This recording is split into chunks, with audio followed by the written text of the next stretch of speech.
Ziguinchor ni Saful kati Bignona koke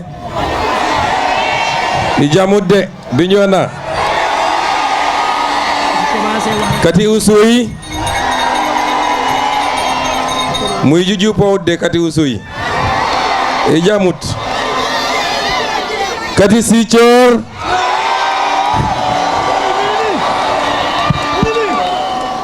merci beaucoup maa ngi nuyu ñëpp di sant ñëpp di doore sama waxtaan fi ko présentateur bi daanele. Beaucoup de gens ont perdu la vie, d'autres ont perdu leur intégrité physique, d'autres avaient perdu la liberté, d'autres ont perdu leur travail. Loolu lépp, on ne peut pas passer ça par perte et profit. Moo tax le 17 novembre, après avoir conquis une majorité écrasante Assemblée nationale, bokk na ci ñi njëkk a voté wala bokk na ci ñi voté mooy de retirer la loi d'amnistie.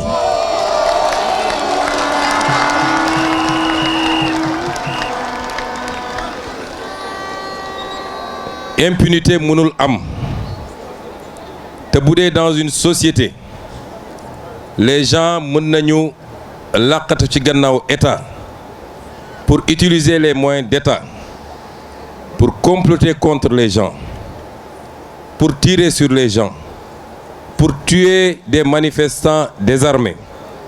Ñu pare na loolu yëpp nañ ko effacer comme si ça n'avait jamais existé. Loolu yàgg-yàgg dina xewaat ci dëkk bi kon moo tax pour que mu leer, parce que ces gens-là ils pensent que ils ont la mémoire très courte. Ils pensent que la loi d'amnistie c'est pour nous. Ñun soxlawuñu loi d'amnistie. Quand bi ñu yónnee ay nit ñu fekk ma à la prison de Cap Manuel proposer une loi d'amnistie, je leur ai dit qu'on n'a pas besoin de loi d'amnistie. Benn élément moo ñu intéressé woon mooy na xale yi ñu jàpp ci prison bi te yoruñu faa nekk ñu génne leen. Mais une loi d'amnistie qui crée l'impunité pour des assassins, ñun d'accord ñu ci.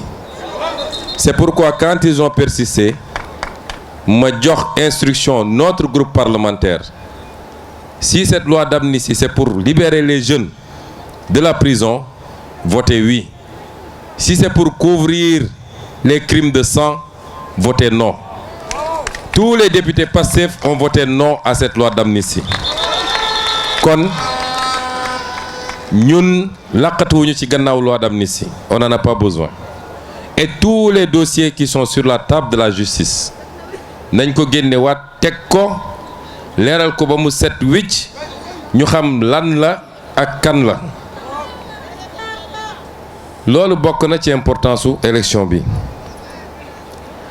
Comme nag campagne bi dañu fas yéene def ko campagne thématique, parce que politique li ñu def fii yëpp baax na, il faut mu xumb, il faut de l'animation, il faut de la musique, il faut, mais avant tout politique c'est parler de ce qui va faire avancer le pays, c'est ça la politique. Mais avant de dire ce qu'on a prévu de faire pour le pôle Casamance, pour le pôle sud mooy pôle Casamance, dinaa dugal benn parenthèse bu ndaw, que tout le monde puisse nous comprendre et nous accompagner. Campagne électorale, campagne nationale, c'est très difficile. Nous sommes de 2017 à maintenant suñu 6e campagne nationale. Mais de 2022 à maintenant, nous sommes à la 4e campagne nationale. 2 campagnes nationales en 2022, 2 campagnes nationales en 2024, avec des écarts de 6 mois. Première campagne 2024 bi, on est sorti de prison pour enchaîner une campagne en plein mois de Ramadan. Loolu suñ leen ko waxul ak suñ leen ko waxee dafa métti physiquement dafa métti ci ñun dafa métti ci sécurité bi dafa métti ci communicants yi et c'est pourquoi il faut que nit ñi di ñu jàppale et qu'ils nous accompagnent. Au début de cette campagne dama ne woon le directeur de campagne qu'il faut que ñu liggéey pour rassembler les gens par pôle, de grands rassemblements où on délivre le message pour ce pôle. Comme ça coono physique bi wàññeeku tuuti bu ñu fàtte it ni en tant que premier ministre dañuy continuer de coordonner l'action du gouvernement même en étant en campagne. C'est pourquoi il faut qu'on accepte ce genre d'organisation rawatina nag dans les régions ou les départements yoo xam ne leer nañu gagné nañ fa bu yàgg parce que depuis des années toutes les élections qui se passent là-bas nous les gagnons largement et la région de Ziguinchor, et c'est tout à votre honneur, en fait partie. Kon il faut ñu économiser du temps pour consacrer ce temps à d'autres départements ou d'autres régions qu'on avait perdu lors de l'élection présidentielle. Parce que l'objectif, c'est de gagner, à défaut de tous les départements, au moins 90% des départements. Est-ce que loolu d'accord ngeen ci ak ñun? Vous êtes d'accord avec nous? Donc je vous remercie d'avoir eu cette présence d'esprit. Ñu def un meeting au-delà même de régional, mais un grand meeting boo xam ne laal na ba Goudomp, laal na ba Bunkiling, pour pouvoir rassembler tout le monde et délivrer le message. Le pôle Casamance mooy pôle boo xam ne dafa réhabiliter la région naturelle de la Casamance.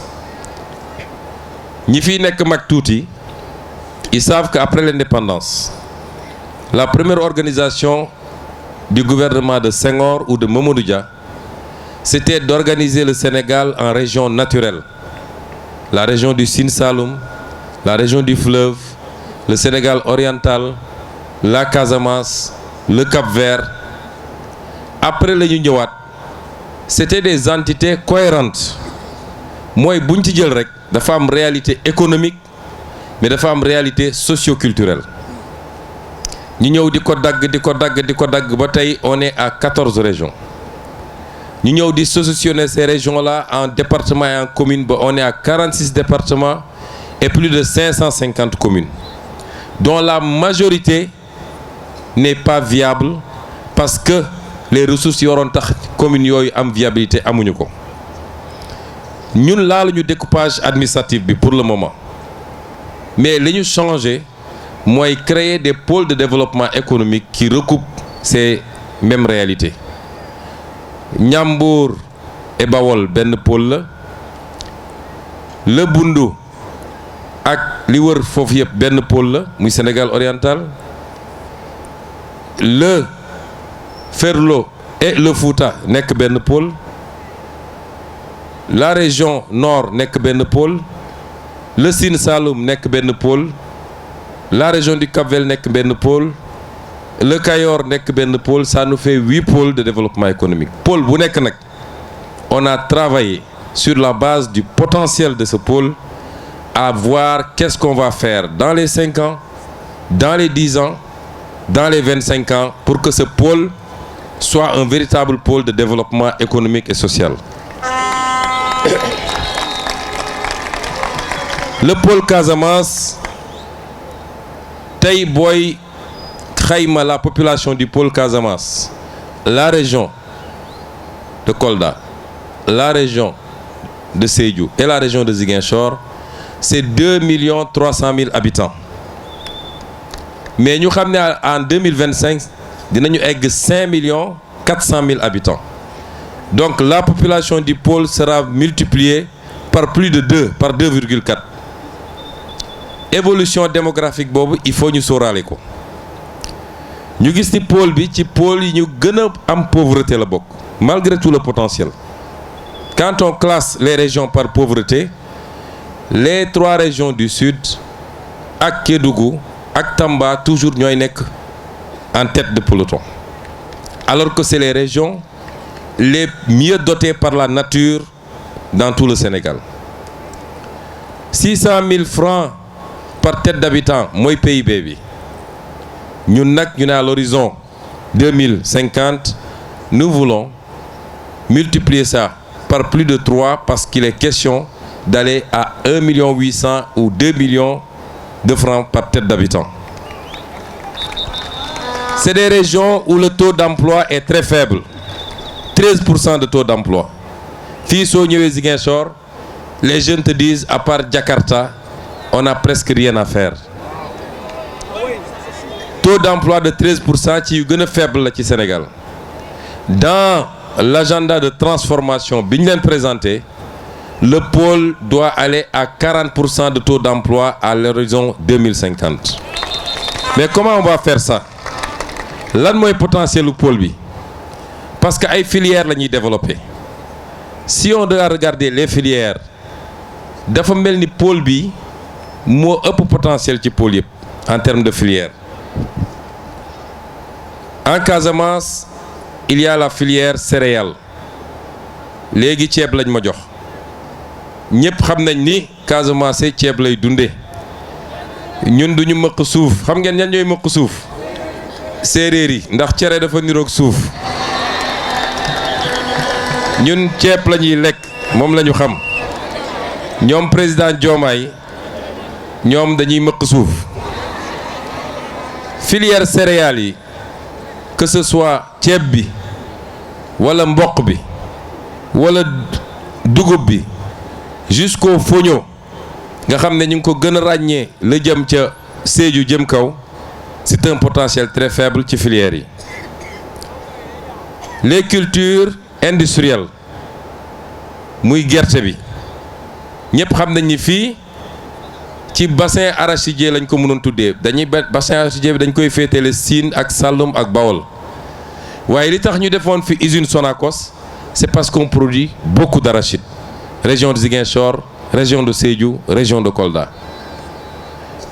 Dès qu'on est arrivé, mission bi ñu assigné woon le directeur de la Sonacos mooy il faut que l'usine de la Sonacos démarre le plus rapidement possible te démarrer na cette année. Mais am na aussi filière bu am solo fii mooy kuuku bi mooy pour que ñi muy dégg yëpp xam mooy saalu darkase, c'est comme ça qu'on l'appelle ailleurs. Fii on produit plus de 120 000 tonnes su ma juumul ci noix d'acajou. Saison noix d'acajou ñi fu bëri ñi fi nekk dañuy dem for kuuku bi mais fan la kuuku bi di dem Indien ñoo koy jël exporter ko transformer ko seen dëkk dem jaayi ko Europe 4 fois 5 fois plus cher. Ce que nous voulons pour yooyu nga xam ne mooy les productions industrielles mooy lépp ñu transformer ko fii créer des usines qui vont créer des emplois, ñu créer de la valeur ajoutée et c'est comme ça qu'on construit un développement. Ñu am aussi filière arboricole, les mangues. Su ñuy wax Sénégal foo taxaw soo nee mango rek dañ la naan Casamance foo toog rek dañ la naan Casamance mais mango yooyu la cay yàqu ci àll bi yéen xam ngeen ni bëri na et ce n'est pas normal. Les mangues, les agrumes, les produits forestiers ligneux comme non ligneux madd bi gis ngeen ni yaak 3 mois ci gannaaw homologué nañu le madd Casamance au niveau international. Tool bi te yooyu yëpp fii la am Casamance doo ko fekk Dakar doo ko fekk Saint-Louis doo ko fekk feneen ak feneen. Man j'aime bien ces zones là waaye soo fa demee si dem nga fay fekk ak sump ñoom de Fall donc fii ngay fekk yooyu yëpp te mu fi yàqu. Notre volonté c'est de transformer tout ça ici en Casamance et vous allez voir avec l'agropole yàgg naa wax ni l'une des rares politiques que je trouve pertinente ci régime bi fi nekkoon mooy les agropoles mais pour 80 milliards agropole sud bi ak volem yi mu amoon yëpp à Bignona à Oukout ba léegi dafa taxaw demul parce qu'il y avait pas de volonté, mais parce que pendant des années on a combattu par les moyens de l'État, parce que jàpp nañ ni y a un leader politique qui s'appelle Ousmane Sonko qui est de la Casamance. demoon nañu ba bateau bi sax ñëwatul Casamance, aéroport bi ñu arrêté ko. Ça c'est pas de la politique. La politique, même ton adversaire, s'il est maire d'une ville, la nga xam ne dafa war a dem ci ville boobu da nga ko koy jox, parce que dans cette ville nu mu tuuti am na quelques Ziguinchorois qui ont voté pour Macky Sall. Et donc retard yi ñu am yépp ba ci agropole bi loolu moo ko andi. Aéroport bi que nous comptons ouvrir au plus tard en début janvier, mais jàpp naa ni fii ak décembre dinañ ko ubbi, parce qu'on a fait ce qu'il fallait en termes de mobilisation des ressources. warul woon yàggee nii. Et pire encore, l'aéroport de Tobor nga xam ne moo waroon tax ñu arrêté aéroport bi, il l'avait arrêté pendant toutes ces années-là. Fii am na la filière halieutique, parce que on a l'océan ici, mais am nañu aussi des fleuves et des bras de fleuve. Fii dëkku napp la, ñun bi ñuy nekk xale fii Amergé, Socé-Sall, il y avait beaucoup d'usines de pêche. Yooyu yëpp pratiquement arrêté na, muy filière bu am solo.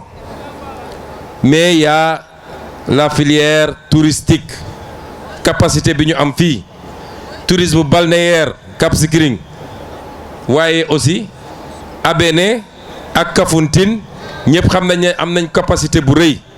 Et aujourd'hui déjà la caisse de dépôt et de consignation nga xam ne ki ko jiite mooy directeur de campagne bi monsieur Fadilou Keita, ma bëgg ngeen tàccil ma ko. La caisse de dépôt et de consignation ak SAPCO bi nga xam ne Serigne Mboup, pas Serigne Mboup politicien wala homme d'affaires, mais Serigne Mboup bële am na ay programme ñuy taxawal pour que plus tôt et le plus rapidement possible ñu lancer le programme touristique pour la zone Abéné Kafountine, mais tout en relançant également le programme touristique bi nga xam ne mooy bu Cap Skirring. Tourisme balnéaire, mais écotourisme aussi, parce que ku wax Casamance wax nature, wax la forêt, wax yeneen ak yeneen ak yeneen. Yooyu yëpp muy ay programme yoo xam ne ñu bëgg a taxawal la ci 5 ans yi lancé ko, mais am na loo xam ne ci 10 ans lañ koy def. Mais sur le plan logistique dinañu yeggali dans quelques semaines ou quelques mois le tronçon bi nga xam ne mooy permettre nga jóge Gambie ba dugg Guinée-Bissau te mu yéexoon trop. On va le faire. Le second pont de Ziguinchor def nañu appel d'offre bi ba ñu ngi ci sélection wu entreprise yi ko war a def. Ça veut dire quoi? Depuis Tobor avec fi ñu jaar ci rang-rang bi yëpp, on ne touche pas au pont bi fi nekk nii. On fait un autre pont qui contourne et qui va entrer par Goumel et qui va créer des infrastructures secondaires. J'insiste ci côté bi parce que su ma demee Kolda j'expliquerai li jëm ci côté boobu sur la vallée de l'Anambé, sur l'agriculture, sur l'élevage ak yu demee noonu. Les industries extractives, yéen ñëpp déggoon nga ñuy wax le zircon de Niafran. Moi en tant que député, je fais partie ñi nga xam ne dañoo bañoon ne dañu bàyyi ñu exploiter zircon bi dans ces conditions, parce que la ñu exploiter le zircon à Diogo, ça n'a pas servi à Diogo, ça n'a pas servi au Sénégal. Ba ñu boole ko ci dossiers yi nga xam ne ñu ngi koy saytu pour mun koo renégocier. Je ne voulais pas qu'on fasse les mêmes erreurs ici à Niafran. Mais maintenant qu'on est là, j'ai pu assurer les populations de Bignona, de Niafran et de toute la zone que zircon bi yàlla ko fi def, c'est pour être exploité. Le plus important, c'est que ça se fasse dans l'intérêt des populations. D'abord, ñu am ci ay infrastructures, am ci du travail, am ci li ñuy wax nuñ ko tuddee sax li nga xam ne si social entreprise yi dañ koy def RSE, ñu am ko ci ba mu mat sëkk. c'est comme ça qu'on veut gérer les ressources naturelles.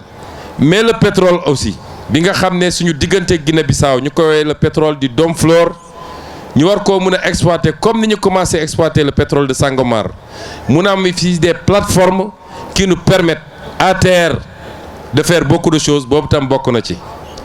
Troisième point ou quatrième point sur infrastructure yi mooy le port industriel de Nikin, parce que le port de Ziguinchor c'est un port fluvial la. Chaque fois nga war a def dragage am na ay bateaux yoo xam ne su eggee benn niveau tirant d'eau mënul dugg Ziguinchor, mais là-bas après Pointe-Georges Saint-Georges fi ñuy wax Nikin on peut avoir là-bas et on va mettre là-bas un deuxième port industriel, parce que ce qu'on veut avec les pôles frontaliers mooy les pôles frontaliers dafa war a doon des points d'éclosion pour pouvoir capter les économies des pays environnants te loolu port baax na ci. Le cinquième point d'infrastructure mooy le chemin de fer à partir de Tambacounda bu ñu war a andi jusqu'à Ziguinchor jusqu'à Nikin pour mun a alimenter également le transport des fruits, le transport de tout ce qu'on produit dans la zone. Lii lenn la ci pôle bi, parce que je vous ai dit que le deuxième aspect du pôle on va le traiter à Kolda. Mais ce que je voudrais dire c'est que lii lépp pour mu am il faut qu'on règle définitivement la question de la paix. Fu amul jàmm munoo fa tabax. Donc quand on est arrivé, notre première préoccupation c'était d'en finir définitivement. Dégg ngeen, j'ai annoncé le plan Diomaye pour la Casamance. C'est un plan pour la paix, c'est un plan pour le développement, c'est un plan pour l'économie et c'est un plan pour le social. Les populations sont en train de rentrer et de retrouver leur village. Mais loolu il faut ñu accompagner ko par le déminage d'abord, parce que ñun on a grandi ici. Mais ñu bari ñemeetuñu dugg ci àll bi parce qu'ils ont peur de sauter sur une mine. La paix c'est quelque chose qu'on construit. Mais même boo demee ba am paix, la guerre laisse toujours des séquelles. Mun nga pare ba am jàmm, des années plus tard les gens vont continuer à sauter sur des mines. Nous ne voulons plus que des gens sautent sur des mines. Et c'est pourquoi le programme de déminage humanitaire qu'on n'a jamais arrêté, mais qu'on va accélérer à partir du début 2025 pour que aucun centimètre carré de la Casamance ñu bañ fa bàyyi une mine qui peut nuire à une personne ou à une bête. Loolu yëpp dañ koy régler définitivement. Nous accompagnons les populations pour ñu dellu dans leur village. C'est pourquoi pour cette année, dans le plan Diomaye pour le Sénégal, on a déjà débloqué une enveloppe de 15 milliards boo xam ne c'est uniquement pour accompagner, parce qu'il faut reconstruire les écoles, il faut remettre des forages, etc. Et l'année prochaine muy doon suñu premier budget, parce que actuellement on est en train d'accompagner et de finir le budget, on va provisionner une enveloppe consistante avec l'ANRAC comme maître d'œuvre délégué, avec l'ANRAC comme superviseur et avec l'armée comme maître délégué, pour que ñu def les infrastructures, les pistes, les routes, les forages, l'éclairage, tout ce qu'il faut pour que les gens puissent rentrer chez eux et commencer à travailler comme ils le faisaient. Mais quand je parle de paix, je veux qu'on nous comprenne. La paix n'est pas encore définitive en Casamance. Tant qu'il y aura des groupes, nous tuuti, qui ont encore des armes et qui sont dans telle ou telle portion du territoire ou dans les pays environnants, la paix n'est pas acquise.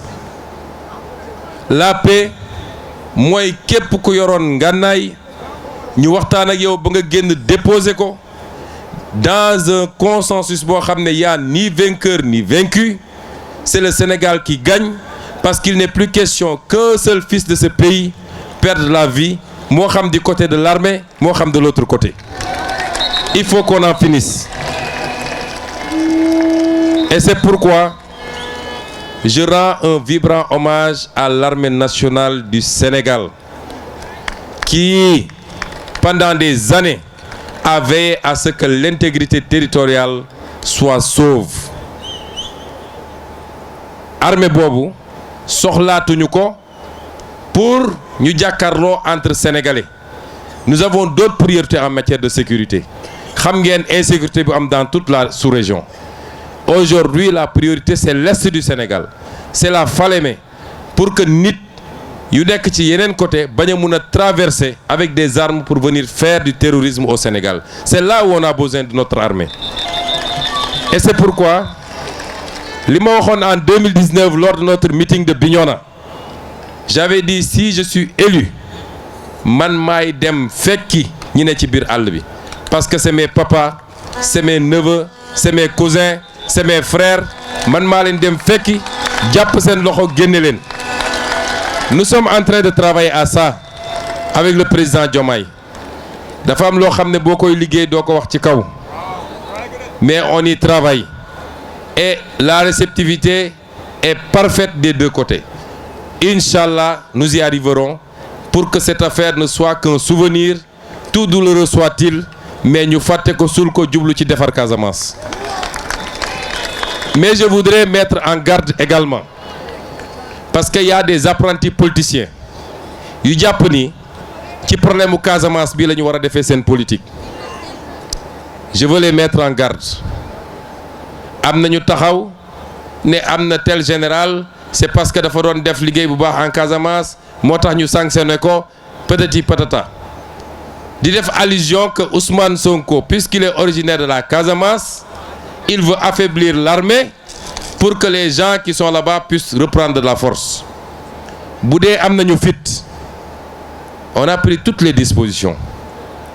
Les questions qui relèvent de la sécurité nationale duñ ko fowee. Bu dee ñoom am nañu fit, nañu génnaat ñu wax lu mel noonu. Ñu xool ndax ils n'iront pas en prison.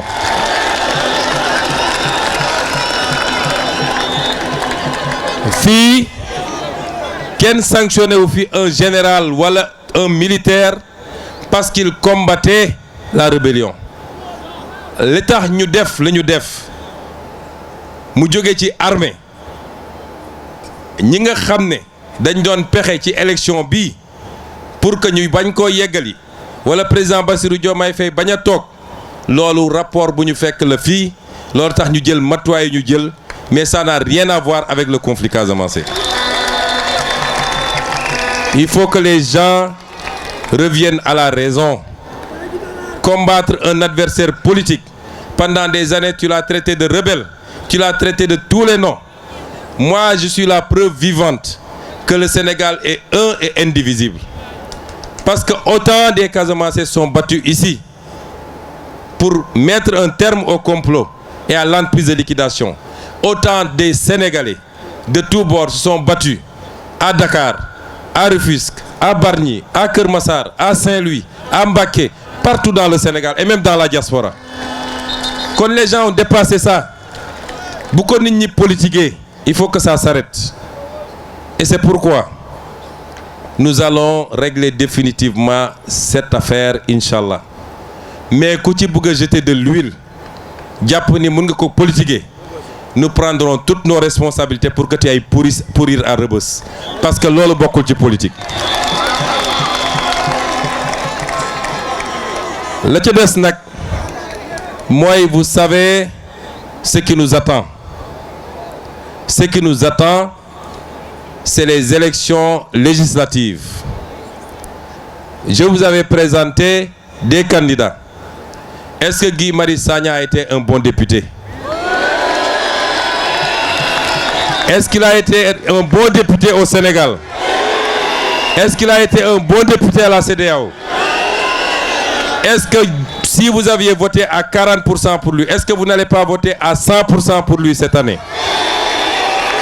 Est-ce que Madame Oulimata Sidibé n'a pas été une bonne députée? Est-ce qu'elle ne vous a pas bien représenté? Est-ce que M. Bakary Diédhiou a été un bon député? Est-ce que Alphonse Sambou a été un bon député? Kon, on vous avait présenté des députés, vous avez voté pour eux. ils ont été à la hauteur. Mandat bi yeggul 2 ans la ñu def. On les a reconduits parce qu'on sait qu'ils vont dignement représenter la région, mais ils vont dignement représenter le Sénégal, au Sénégal et hors du Sénégal.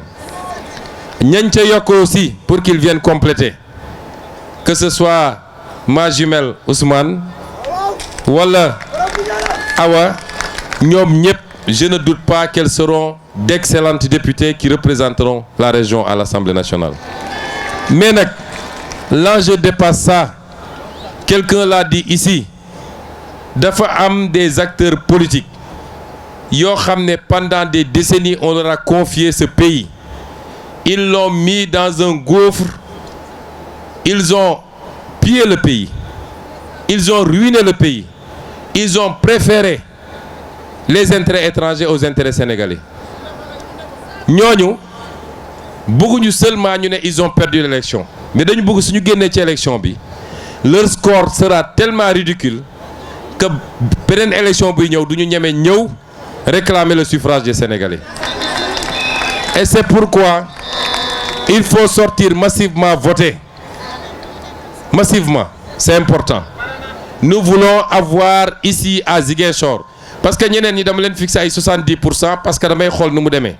Mais fii je veux minimum 90 à 95%. Dans toute la région.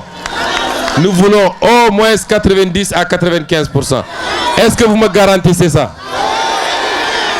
Kon lii mooy enjeu élection bi, et suñ ko defee on aura donné au président Diomaye les moyens de gouverner. On m'aura donné, moi en tant que Premier ministre du Sénégal, les moyens de dérouler le programme. En ce moment, tout ce que j'ai lu ici, dans 4 ans et demi, ñu war a dem ci élection, je reviendrai ici et je vous dirai est-ce que am na luñ ci def lu am solo ou pas, et vous apprécierez. C'est comme ça que fonctionne la démocratie. J'avais oublié un point. Quand je parlais de la question de la paix, yéen ñëpp dégg ngeen temps yi un livre bu ñu bind. Ñu ne c'est une Française qui a écrit ça. On en a discuté avec le président Diomaye. Ce livre-là, personne n'en fera la promotion ici au Sénégal. Si cette Française veut écrire, elle n'a qu'à aller écrire sur la Corse qui demande son indépendance à la France. Elle n'a qu'à aller écrire sur la Nouvelle-Calédonie qui réclame son indépendance. Mais elle n'a pas à écrire sur le Sénégal. Et je veux dire à la France, je ne sais pas qu'est-ce qu'il y a derrière cette affaire. Parce que la France avait témoigné dans les années 90 avec Jacques Charpy en clarifiant la question de l'appartenance totale et intégrante de la Casamance au Sénégal. Maintenant qu'il y a un régime, comme je l'ai toujours dit, qui n'est pas anti-français, qui est pro-sénégalais, simplement. Un régime qui dit nous voulons notre souveraineté. Nous n'accepterons plus d'être des valets de qui que ce soit. On nous sort un livre et puisqu'ils ne peuvent pas revenir sur leur témoignage, ils ne peuvent plus parler d'indépendance, ils glissent sur la notion d'autonomie. On ne veut pas d'autonomie. C'est pas ça la question. Nous sommes un État unitaire, du nord au sud, de l'est à l'ouest. Les mêmes réalités vont s'appliquer sur chaque portion du territoire national. Et ce livre-là ne sera pas autorisé au Sénégal, ne sera pas commercialisé au Sénégal, parce que nous n'avons des gens de jóge fële avec un projet de déstabilisation pour venir nous parler de ce qui nous concerne, nous, Sénégalais. Si la France veut donner des archives, elle n'a qu'à nous donner les archives de ces exécutions sommaires au Sénégal pendant la colonisation. Des guerres qu'elle a menées ici, des tortures qu'elle a menées, des travaux forcés. C'est ça qu'on attend de la France. Qu'elle nous donne les archives de Thiaroye 44. Ne soxlawuñu des archives sur une prétendue autonomie de la Casamance. Donc, ñu ngi leen di gërëm yéen ñëpp. Guddi na, ça a été très long, mais je peux vous dire une chose. Ce pays va changer et il va changer radicalement. Nous allons bâtir un nouveau pays. Nous allons bâtir de nouveaux fondamentaux. Nous allons bâtir notre développement. Nous allons renforcer notre unité nationale. Et nous le ferons avec chacun et chacune des Sénégalais. Je vous remercie. Assalamu alaikum.